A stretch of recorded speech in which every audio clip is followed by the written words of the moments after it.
ఖమ్మంలో హైటెన్షన్ నెలకొంది. కలెక్టరేట్ ప్రాంతంలో పేదల ఇండ్లని కూల్చివేస్తున్నారు అధికారులు.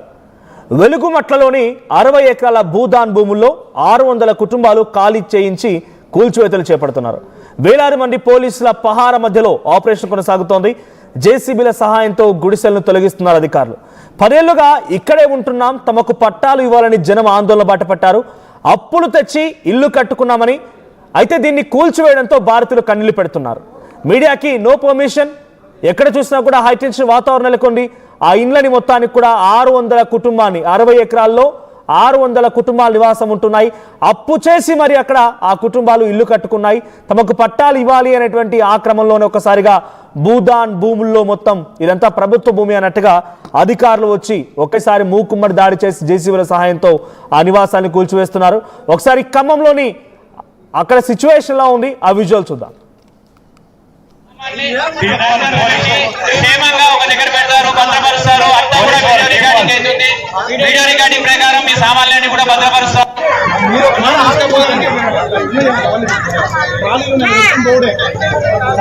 సామాన్లు సిబ్బంది మీ సామాన్ని క్షేమంగా ఒక దగ్గర పెడతారు, భద్రపరుస్తారు. అంతా కూడా వీడియో రికార్డింగ్ అవుతుంది.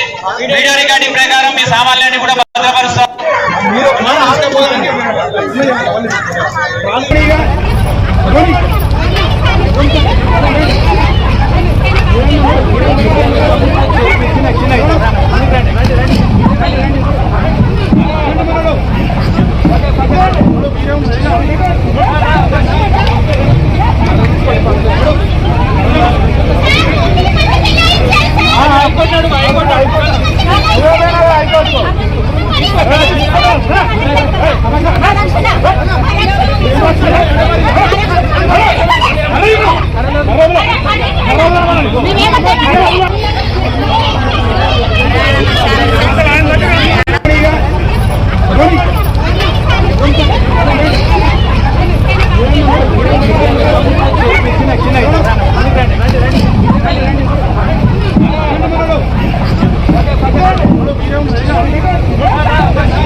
దానికి ఎట్లా ఎలా చేశారు సార్? ఆ వెహికల్కి ఎట్లా ఎలా చేశారు? అయితే పోలీస్ వెహికల్కి వర్క్కి సంబంధం లేదు. అప్పుడు మీడియా వాళ్ళకే ఉంటుందా? మీడియా వాళ్ళకే ఉంటుందా? చెప్పండి సార్.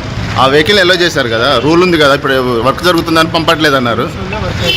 ఎవరికైనా ఒకటే ఉంటుంది కదా చట్టం. పోలీసు వాళ్ళకి ఒకటి, వేరే వాళ్ళకి ఒకటి ఉంటుందా? ఉండదు కదా. చెప్పండి ఏదో ఒకటి.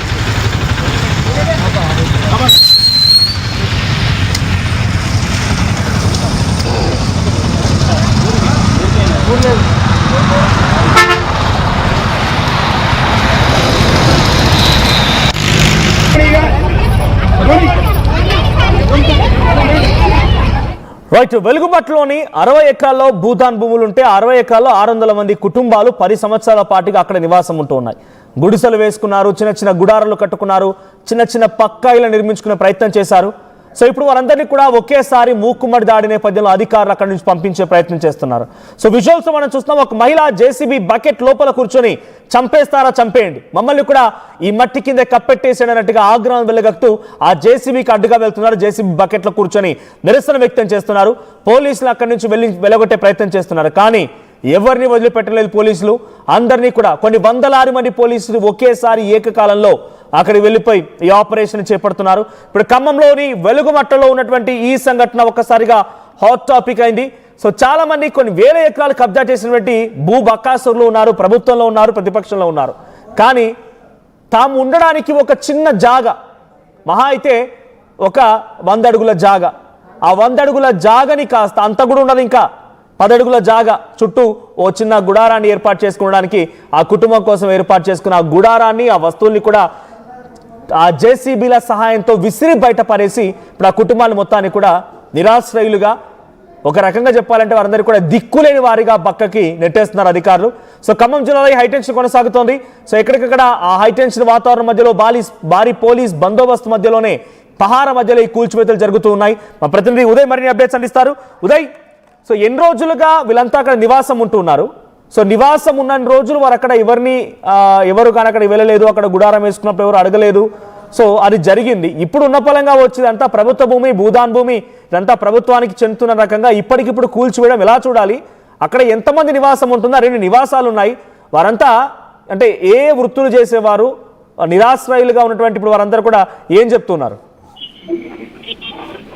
ఖమ్మం జిల్లాలో తీవ్ర ఉద్రిక్తత చోటు చేసుకుంది. ఖమ్మం అర్బన్ మండలం వెలుగుమట్ట రెవెన్యూ పరిధిలో సర్వే నెంబర్ 147, 148, 149 గల భూముల వ్యవహారాల్లో చాలా పెద్ద ఎత్తున హైటెన్షన్ వాతావరణం చోటు చేసుకుంది. దాదాపు 1000 మంది ఆక్రమణదారులు భూదాన్ భూములను ఆక్రమించుకున్నారంటూ ప్రభుత్వానికి చెందినటువంటి పోలీస్ శాఖతో పాటు రెవెన్యూ మున్సిపల్ అధికారులు చాలా పెద్ద ఎత్తున బందోబస్తుతో పాటు పోలీసుల మోహరింపుతో ఎదుర్కొన్నటువంటి పరిస్థితులు చోటు చేసుకుని అక్కడ ఉన్నటువంటి ఆక్రమణదారులందరినీ కూడా పూర్తి స్థాయిలో చెదరగొట్టే ప్రయత్నం చేస్తున్నారు. అక్కడ గ్రామీణ పేదల సంఘం ఆధ్వర్యంలో చాలా పెద్ద ఎత్తున సుమారు 18 ఎకరాల్లో విస్తీర్ణంలో కూడా ఏర్పాటు చేసుకుని సుమారు 10 ఏళ్ల కాలంగా జీవిస్తున్నారు. ఈ విషయంపై హైకోర్టును కూడా సదరు గ్రామీణ పేదల సంఘం ఆశ్రయించింది. కానీ ప్రస్తుతం ఈ అంశానికి సంబంధించి కోర్టు పరిధిలో ఉన్నటువంటి అంశంపై పోలీసులు చాలా పెద్ద ఎత్తున మోహరించి ఉన్నటువంటి పేదల ఇళ్లను కూల్చివేయడం పట్ల తీవ్ర ఉద్రిక్తమైనటువంటి వాతావరణం అయితే నెలకొంది. అయితే మొదటి నుంచి తాము హైకోర్టుని ఆశ్రయించామని హైకోర్టు స్టేటస్ కో ఆర్డర్స్ ఉన్నప్పటికీ ప్రభుత్వం ఈ విధమైనటువంటి దుందుడుకు చర్యలు చేయడం సరైంది కాదంటూ అక్కడ చాలా పెద్ద ఎత్తున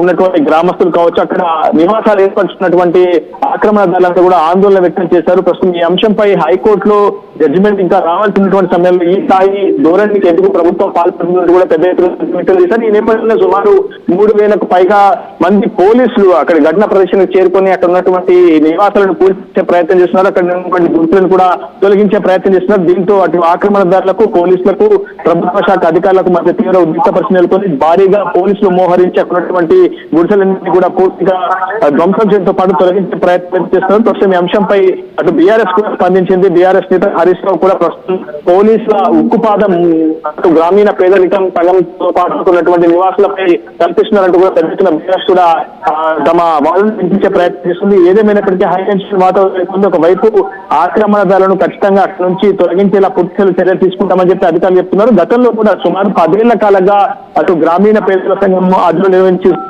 ఏర్పాటు చేసినటువంటి నివాసాలపై పెద్ద ఎత్తున ఆ ప్రాదేశంలో ఉద్రిక్త పరిస్థితులు నెలకొన్నాయి. ఒకవైపు అది భూదాన్ ట్రస్ట్ బోర్డుకు సంబంధించినటువంటి భూములని లేదు, ఆ భూములు భూదాన్ ట్రస్ట్ బోర్డు ద్వారా పట్టే వచ్చాయని చెప్పి కూడా చాలా పెద్ద ఎత్తున అక్కడ ఉన్నటువంటి హక్కుదారుల ఆందోళన వ్యక్తం చేస్తున్నారు. తమకు పొజిషన్ సర్టిఫికెట్లు ఉన్నాయి, తమకు తాగునీటి, కరెంటు వర్టికల్ గా కల్పించాలని గతంలో కూడా ప్రభుత్వానికి కూడా ఈ అంశంపై ఎప్పటి నుంచో పెద్ద ఎత్తున ఉద్రిక్తత చోటు చేసుకుంటున్న వరుసగా ఈ అంశంపై పెద్ద ఎత్తున చర్చలు కూడా జరిగాయి. కానీ ఇప్పటి వరకు ప్రభుత్వం నుంచి కావచ్చు ఒక డైరెక్షన్ కాలేదు. గతంలో కూడా అక్కడ ఉన్నటువంటి ఆక్రమణలను తొలగించే ప్రయత్నం చేసినప్పటికీ అది పూర్తి స్థాయిలో సఫలం కాలేదు. కానీ గతంలో వాళ్ళకి water facility and current facility కల్పించినటువంటి ప్రభుత్వం ఇప్పుడు మళ్ళీ ఎందుకు అక్కడి నుంచి ఖాళీ చేస్తోంది? ఇప్పటి వరకు మౌలిక వసతుల కల్పనను ప్రభుత్వం కల్పించలేదు. కల్పించాలని గతంలో కూడా దాదాపు ఏళ్ల కాలంగా వాళ్ళంతా కూడా ఫైట్ చేస్తున్నారు. గతంలో కలెక్టర్లకు వినతి పత్రాలు కూడా ఇచ్చారు. గతంలో కలెక్టర్లుగా పనిచేసినటువంటి వ్యక్తులు కూడా ఇక్కడ ఏర్పాటు చేసినటువంటి నివాసాలను కూడా తొలగించాలని పెద్ద ఎత్తున ప్రయత్నాలు చేస్తారు. కానీ ఏది సఫలం కాలేదు. గతంలో ఈ ప్రదేశం అంతా కూడా పెద్ద భూముల ధరలు పలకలేదు. కానీ ఖమ్మంలో కొత్త కలెక్టరేట్ నిర్మించిన తర్వాత పూర్తిగా ఒకసారి అక్కడ రియల్ మాఫియా పెరిగిపోయింది, రియల్ భూమి కూడా పెరిగింది. దీంతో ఒకవైపు రియల్ వెంచర్లు వేసేటువంటి వ్యక్తులు కూడా ఈ భూములపై కనీసాన్ని పెద్ద ఎత్తున చర్చ జరిగాయి.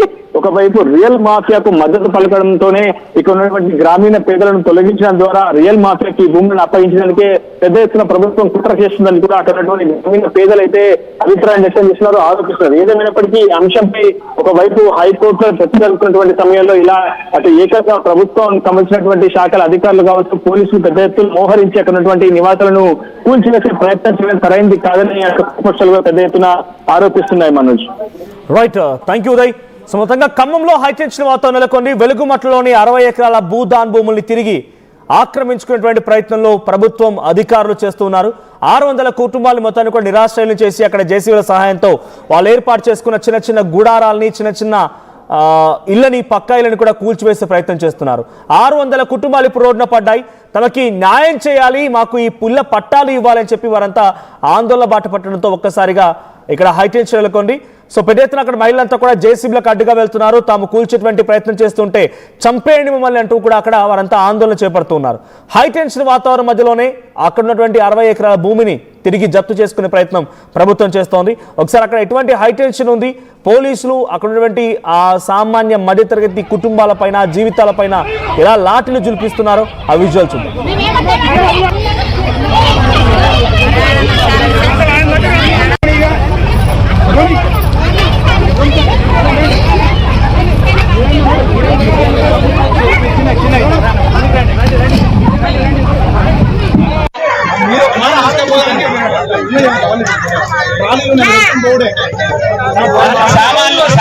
సామాన్లు షిఫ్టింగ్ సిబ్బంది మీ సామాన్ని క్షేమంగా ఒక దగ్గర పెడతారు, భద్రపరుస్తారు.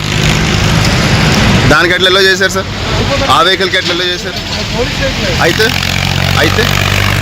పోలీస్ వెహికల్కి వర్క్కి సంబంధం లేదు. అప్పుడు మీడియా వాళ్ళకే ఉంటుందా? మీడియా వాళ్ళకే ఉంటుందా? చెప్పండి సార్. ఆ వెహికల్ ఎల్లో చేశారు కదా, రూల్ ఉంది కదా, ఇప్పుడు వర్క్ జరుగుతుందని పంపట్లేదు అన్నారు. ఎవరికైనా ఒకటే ఉంటుంది కదా చట్టం. పోలీసు వాళ్ళకి ఒకటి, వేరే వాళ్ళకి ఒకటి ఉంటుందా? ఉండదు కదా. చెప్పండి ఏదో ఒకటి.